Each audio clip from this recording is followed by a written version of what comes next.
recording is on. Let's dive in. Alright, cool. So, calendar. First things first. This week, it seems like we have a fairly light first half of the week. No news on Monday, Tuesday. Wednesday, we have 9:45 PMI, 8:30 GDP. That's a big number. Expecting like huge volatility with GDP. And Friday, 8:30, another red folder news. So, personally, by looking at the calendar, I'm planning to speculate around the second half of the week and maybe like go light or not at all in the first half of the week, especially Monday. I think it's gonna be a small range within a big range. We could expect a small pullback, maybe like an up close candle on the daily is possible, but definitely not like super high probability day. Tuesday, same deal.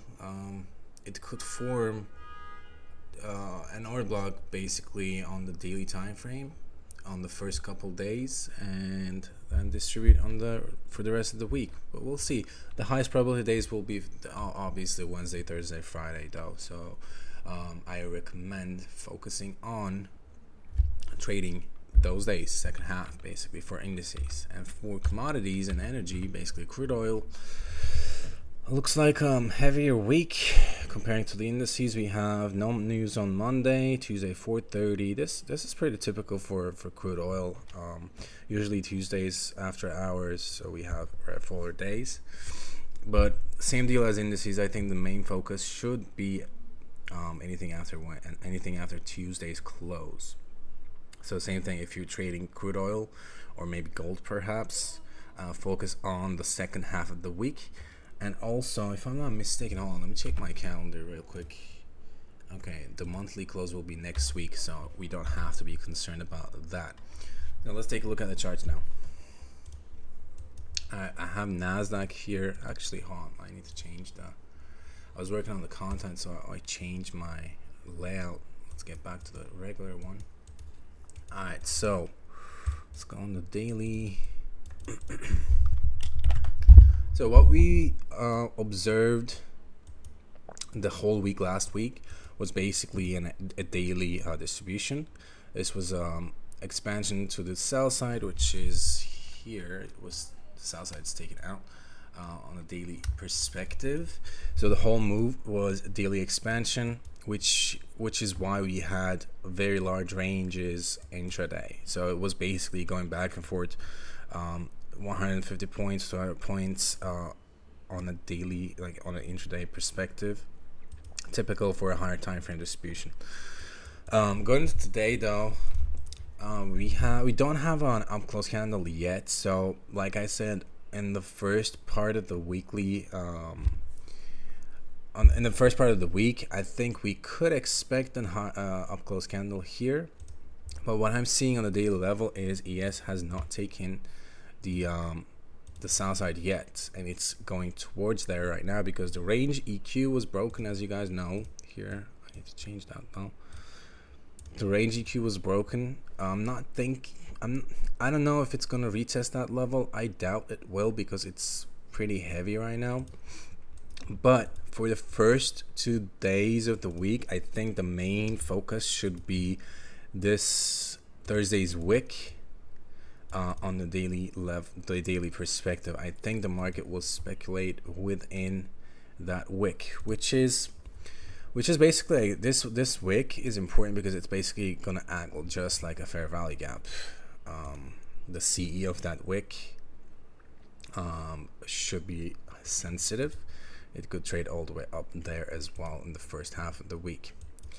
Now, looking at ES, because it has not taken out the sell side just yet, I'm definitely expecting more sell side delivery on NASDAQ on the higher time frame perspective. But ideally, that should be a delivery for the second part of the week, like I said, with the news, GDP, and all that. And how much can it go? And that question, yeah, I mean, that's a good question actually, but that'll be an answer from the weekly time frame. because now we need to be watching the dealing range on the weekly, as the daily has broken down already. So on the weekly level, we have the last manipulation down here from April, and now we have a swing high. So that is the weekly time frame or weekly framework, and we could definitely expect a pullback down into the range EQ at least. Now that range EQ on the weekly kind of aligns perfectly on the daily level. We have the daily fair value gap here. The lower portion of it is in discount, so I'm expecting a delivery down there. Not this week, probably not this week, but next week, or with the monthly open in August. So this is more so like a medium term delivery expectation, perhaps like within the next 2 or 3 weeks or so, because we need a pullback here. It's not going to go down there straight, so it's going to maybe like chop, pullback, then distribution, something like that is what I'm expecting. All right, let's take a look at the other time frames as well. Let's go down to the 4-hourly chart and see what's going on here. So the whole time on the 4-hourly perspective, the order flow was not changed, right? So it forms, the order blocks, distributes, then another order block here somewhere, and distribution again. Now we have a new one, and we are trading below it at the moment, and it's holding below. So there's no sign for a potential pullback just yet on a higher time frame perspective, but this could change, especially if it consolidates tomorrow on Tuesday. It could go for some pullback or premium area to go lower. Okay, so main focus should be, speaking of which, main focus should be expecting a pullback early in the week and distribution later in the week. That is what I'm thinking. Maybe Wednesday high of the week, or classic ICT bearish model, a weekly profile. Those could be possible, but too early to tell just yet. Because I don't know if this low will be the low for the dealing range perspective, but if so, we will have this range EQ on the 4-hourly, and we could see a pullback up here to go lower, which aligns with the daily BPR. Basically, we could see that. Let's take a look at the hourly, more short-term ideas here. I'm going to throw that in you. Let's see the hourly. So on the hourly perspective, on Thursday, the market formed basically initiated the second leg of this distribution with a bearish SMT divergence at the highs, but the SMT divergence was delivered within the form of an equal highs on Nasdaq. So if anytime this week the market turns bullish on maybe like 15-minute time frame or something, we could definitely see a lower time frame buy model, a higher time frame pullback into that equal highs, and then consolidate here, form a sell model, and go lower. That could be the narrative, because I am seeing kind of like strength down here. Like the price is kind of like rejecting this level, wicking too much to the downside after taking the south side. So we could potentially see that kind of rally, but there's no confirmation just yet. As long as we stay above the end walk, which is basically like 50 points on Nasdaq, large range, large gap, which indicates volatility is still going on, we could see something like this if it stays above it. Okay, but gone to my head, I would like to see this early in the week. Okay, that's the main thing. I want to see that pullback early in the week, not later in the week. I want to see bearish deliveries with the red folder, so it could stay low in low resistance liquidity run conditions. So the main thing is, if it gets into the pullback, we could be watching the range, or the framework should be this. Rally above, stay here, maybe chop, and another leg, like the second leg, rating the equal highs. I'm not expecting that rally just yet. I'm trying to speculate basically a narrative here. It's early to tell though. Let's take a look at the 15 minutes. So on a 15-minute perspective, I am still not seeing a bullish divergence yet, or an order block formation just yet. So we could rate the lows one more time before the market initiates a potential pullback. I don't see it just yet, so that's something to note. I mean, you guys know this already. If at any time, or if, like any given time, if this wants to start its pullback, obviously, or reversal, obviously it's going to form that divergence down here somewhere on one time frame or the other. Right now we don't have it on the 15, we don't have it on the hourly, and we don't have it on the higher time frames as well. Let's take a look at the 5 though. We might have something on the 5 for the narrative itself. There is one, but there's a smart bullish SMT here on the 5, but I'm not gonna take that for good right now, because it already delivered its objective. It's completed its objective, which was to trade above this buy side, the short-term buy side, and both assets completed that. So I will be disregarding the 5-minute SMT divergence for now. And the wick from Friday, it's suspicious. Market doesn't like to take the wick, doesn't like to leave wicks like that, and same deal here. So on a lower time frame perspective, the narrative should be given within this framework right here. The high probability narrative, but I can see this definitely going for the buy model here, as long as it stays above the NWOG and SMT, the bullish SMT. Maybe it could complete the first leg here, then a pullback, second leg tags the wick. But again, the most important thing is the delivery of the buy model should come in early in the week. All right.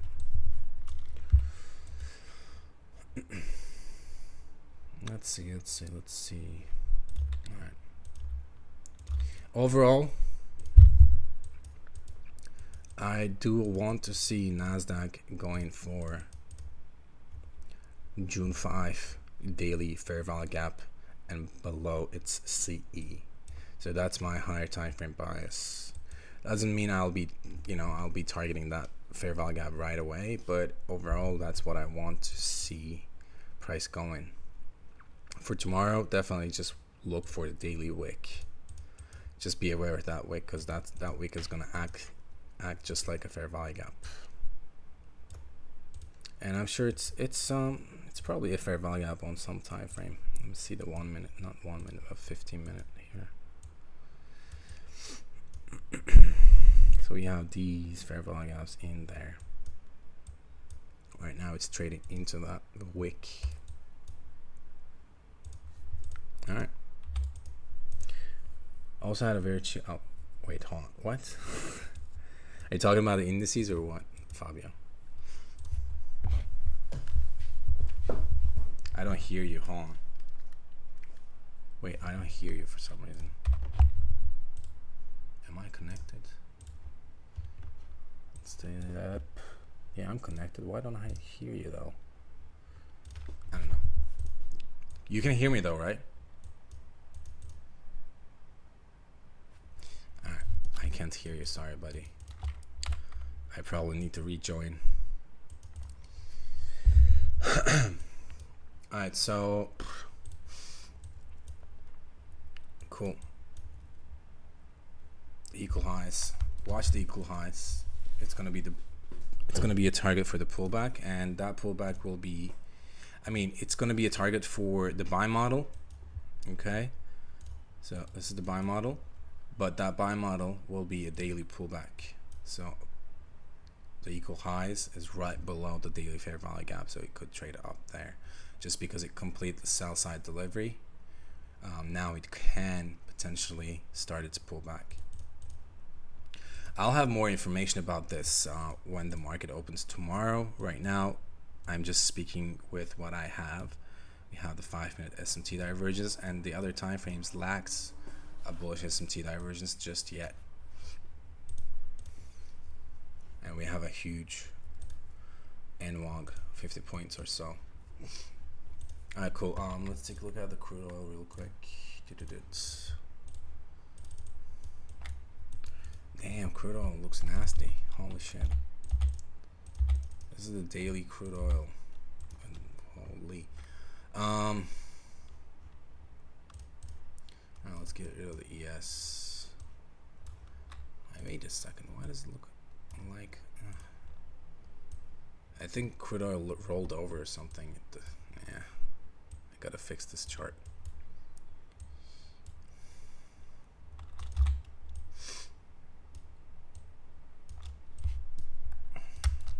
All right, crude oil. Big PO3 right now is trading into the breaker block, and we have this buy side dealing range. It seems like it is in the pullback mode right now because there is a volume imbalance which was respected, and right now it formed an order block here. I think in terms of narrative, we should be seeing a pullback into that order block open price, and then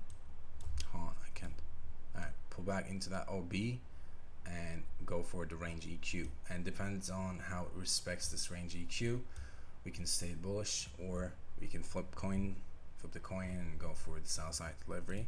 So far I'm expecting the range EQ, which is actually, I'm gonna set an alert there. I just want to watch it. So far, just right now, I'm expecting a bullish delivery from the range EQ, which is $76.82 per barrel. I'm still remaining bullish. I think we are watching a higher time frame second leg reaccumulation, probably on the weekly.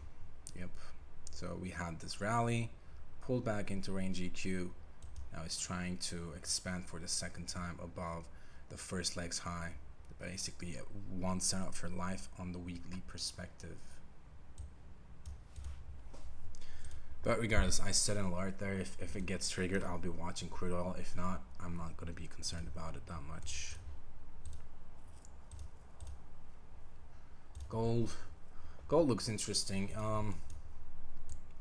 So initially I was bearish, as you guys know, but the SMT formation occurred here with equal lows, which is suspicious, and it delivered buy side here. And as far as I remember, let me check silver real quick. I think it did not engage with the buy side, or did it? On daily, yeah, it didn't engage with the buy side. It stayed weak rather, which means now we have probably weekly, weekly bearish SMT divergence at the highs in metals. So going into this week and next month, I'm expecting sell side delivery. First target being the SMT lows.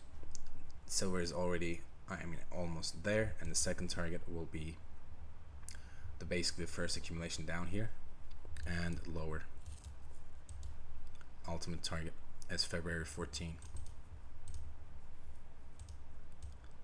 I can see that going down there right now. It's forming the smart money reversal up here. What's good, Joel?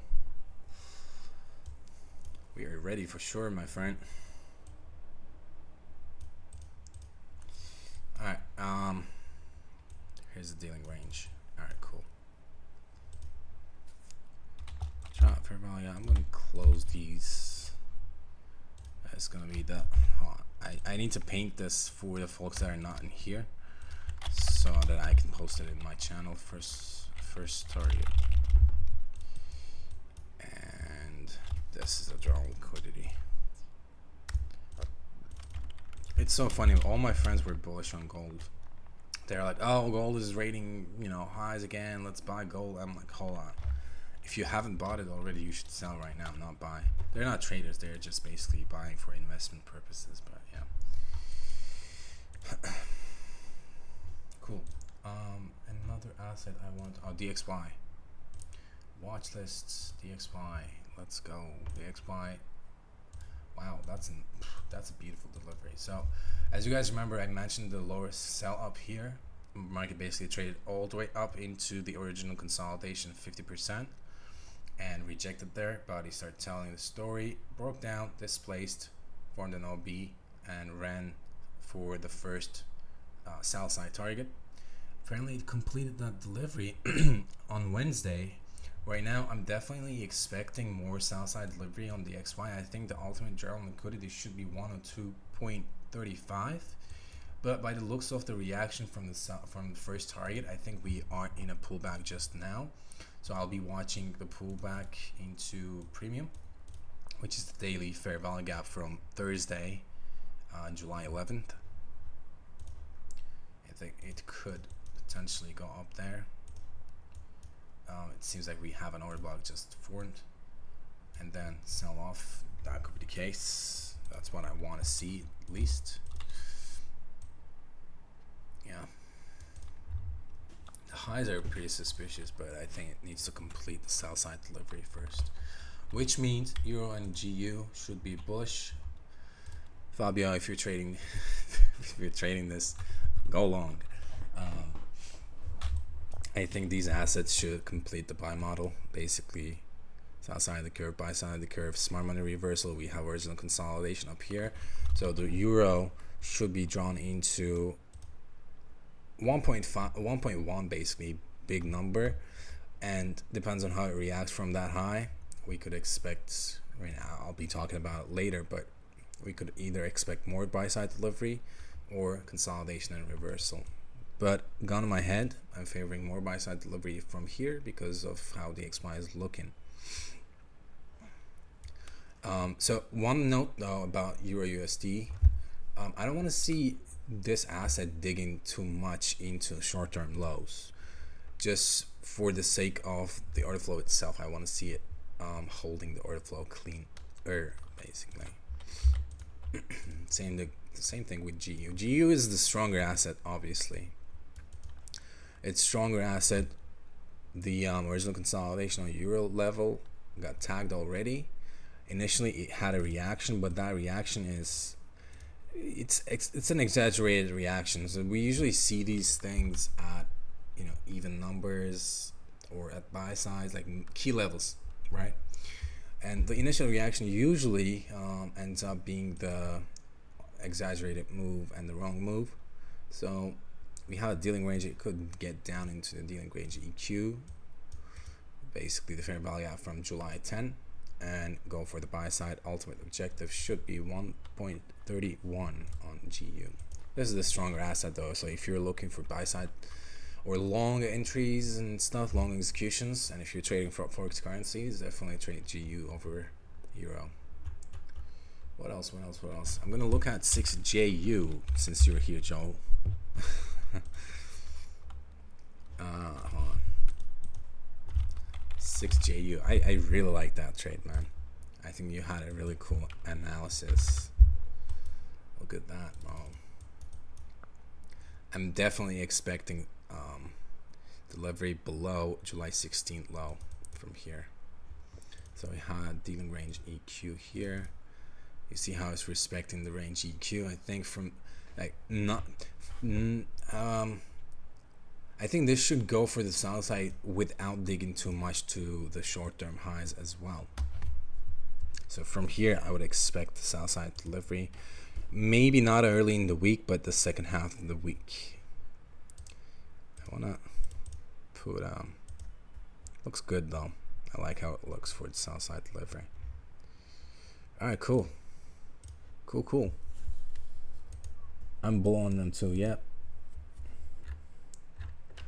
Alright, cool. I think that's it. You guys want me to look at something? Oh, Bitcoin. Hold on, I forgot Bitcoin. Bitcoin, it should be bullish. Cool. Wait a second. I didn't have this. Hold on. Where's my analysis? Okay. So, I mean, it's pretty self-explanatory. I'm definitely looking for all-time highs for Bitcoin from here. Nothing else to say about this. So it came down to this discount, formed an OB.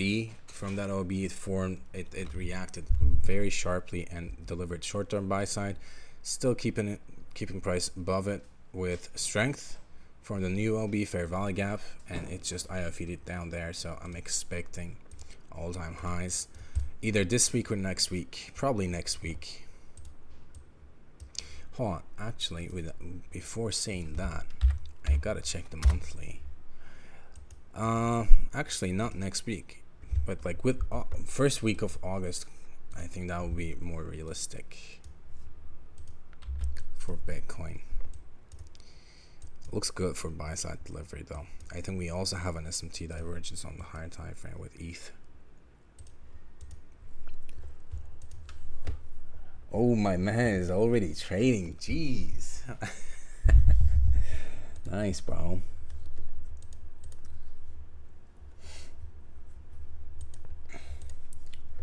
Alright, guys. If you don't want me to look over anything else, I'm gonna wrap it up here.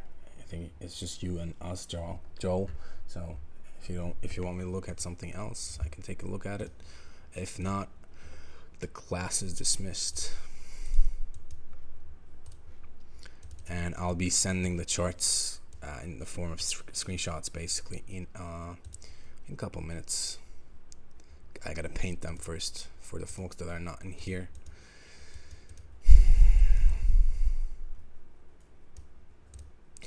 I know I actually like how people are not engaging with the Sunday stream. That means they're touching the grass, and I like that.